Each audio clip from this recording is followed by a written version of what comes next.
Pera muna nung laban. Kasi paano pag wala nang lumaban para sa Pilipinas? Paano kung Marcos na rin? Wala namang problema, filean ako ng kaso. But for example, yung Tindig Pilipinas Kiko D. Legacy ni President Cory Aquino is democracy. Legacy ni Senator Benigno Aquino is giving his life to fight for freedom and democracy. And then magpapagamit kayo sa Malacanang. Obstruction of justice. Sinabi na nung NBI, walang warrant na binigay sa amin. Sinabi na ng PNP at SILG, pumunta sila doon, hindi para arestuhin dahil wala pa namang warrant. So, paano naging obstruction of justice at paano pinatakas si Bato kung wala namang warrant? So, let me address myself to Kiko D and the other Aquinos, even to Senator Bam, no? Ang legacy nyo, democracy. Then Marcos na rin. So, no problem. Legacy din nila is against extrajudicial killings. So, yung ipaglaban nyo yun.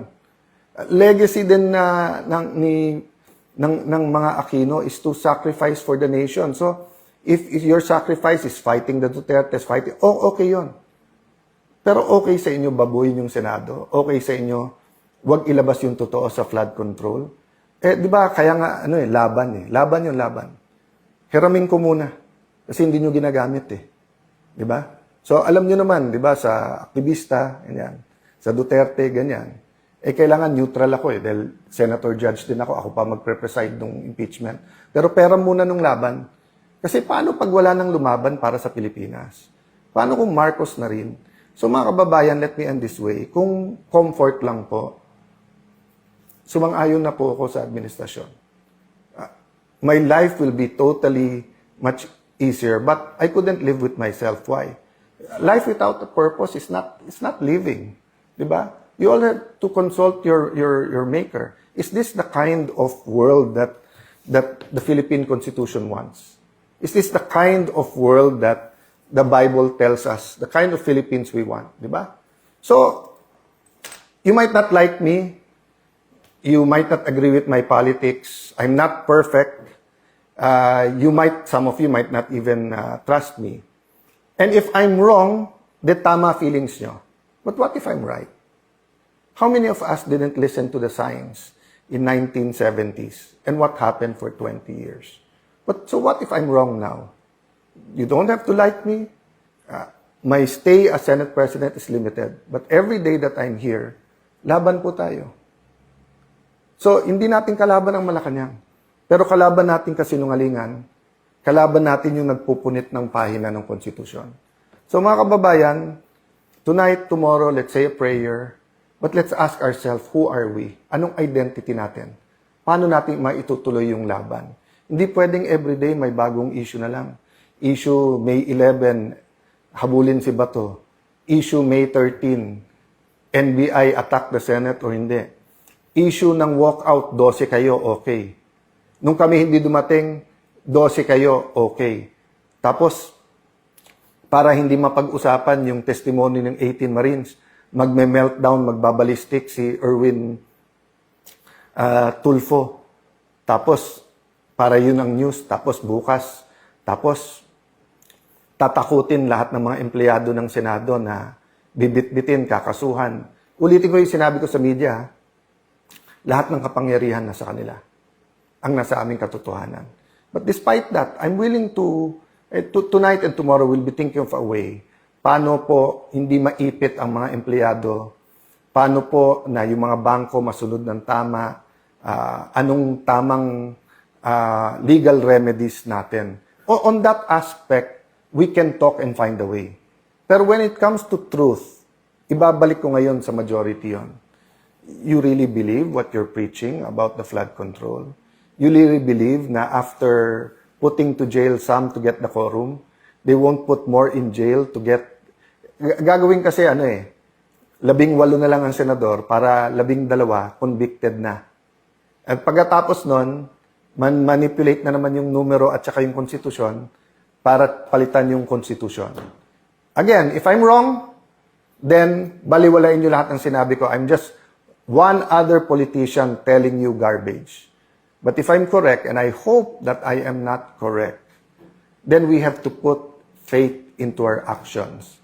Kailangan natin lumaban at kailangan natin humanap ng paraan para ipakita na hindi tayo papayag na muli pong ikulong ang ating demokrasya, na muling nakawin ang freedom ng bawat Pilipino. Pera muna nung laban. Kasi paano pag wala nang lumaban para sa Pilipinas? Paano kung Marcos na rin? Wala namang problema, filean ako ng kaso. But for example, yung Tindig Pilipinas Kiko D, legacy ni President Cory Aquino is democracy. Legacy ni Senator Benigno Aquino is giving his life to fight for freedom and democracy. And then magpapagamit kayo sa Malacanang. Obstruction of justice. Sinabi na nung NBI, walang warrant na binigay sa amin. Sinabi na ng PNP at SILG, pumunta sila doon, hindi para aresto yun dahil wala pa namang warrant. So, paano naging obstruction of justice at paano pinatakas si Bato kung wala namang warrant? So, let me address myself to Pico D and the other Aquinos, even to Senator Bam, no? Ang legacy nyo, democracy. Then Marcos na rin. So, no problem. Legacy din nila is against extrajudicial killings. So, kung yung ipaglaban nyo yun. Legacy din ng mga Aquino is to sacrifice for the nation. So, if your sacrifice is fighting the Dutertes, okay yun. Pero okay sa inyo babuyin yung Senado. Okay sa inyo, wag ilabas yung totoo sa flood control. Di ba, kaya nga, laban. Laban yung laban. Hiramin ko muna.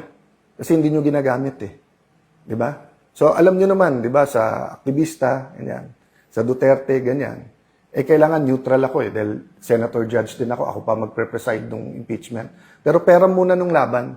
Kasi paano pag wala nang lumaban para sa Pilipinas? Paano kung Marcos na rin? So, mga kababayan, let me end this way. Kung comfort lang po, sumang-ayon na po ako sa administrasyon. My life will be totally much easier, but I couldn't live with myself. Why? Life without a purpose is not living. Diba? You all have to consult your maker. Is this the kind of world that the Philippine Constitution wants? Is this the kind of world that the Bible tells us, the kind of Philippines we want? Diba? So, you might not like me. You might not agree with my politics. I'm not perfect. Some of you might not even trust me. And if I'm wrong, then tama feelings nyo. But what if I'm right? How many of us didn't listen to the science in 1970s? And what happened for 20 years? So what if I'm wrong now? You don't have to like me. My stay as Senate President is limited. But every day that I'm here, laban po tayo. So, hindi natin kalaban ang Malacanang. Pero kalaban natin kasinungalingan, kalaban natin yung nagpupunit ng pahina ng konstitusyon. So mga kababayan, tonight, tomorrow, let's say a prayer, but let's ask ourselves, who are we? Anong identity natin? Paano natin maitutuloy yung laban? Hindi pwedeng everyday may bagong issue na lang. Issue May 11, habulin si Bato. Issue May 13, NBI attack the Senate o hindi. Issue ng walkout, 12 kayo, okay. Nung kami hindi dumating, 12 kayo, okay. Tapos, para hindi mapag-usapan yung testimony ng 18 Marines, magme-meltdown, magbabalistik si Erwin Tulfo. Tapos, para yun ang news. Tapos, bukas. Tapos, tatakutin lahat ng mga empleyado ng Senado na bibit-bitin, kakasuhan. Ulitin ko yung sinabi ko sa media, lahat ng kapangyarihan nasa kanila.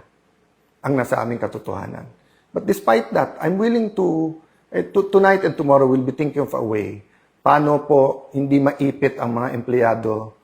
Paano po na yung mga bangko masunod ng tama? Anong tamang legal remedies natin? On that aspect, we can talk and find a way. Pero when it comes to truth, ibabalik ko ngayon sa majority yon. You really believe what you're preaching about the flood control? You really believe na after putting to jail some to get the quorum, they won't put more in jail to get... Gagawin kasi 18 na lang ang senador para 12 convicted na. At pagkatapos nun, manipulate na naman yung numero at saka yung konstitusyon para palitan yung konstitusyon. Again, if I'm wrong, then baliwalain nyo lahat ng sinabi ko. I'm just one other politician telling you garbage. But if I'm correct, and I hope that I am not correct, then we have to put faith into our actions. Kailangan natin lumaban at kailangan natin humanap ng paraan para ipakita na hindi tayo papayag na muli pong ikulong ang ating demokrasya, na muling nakawin ang freedom ng bawat Pilipino.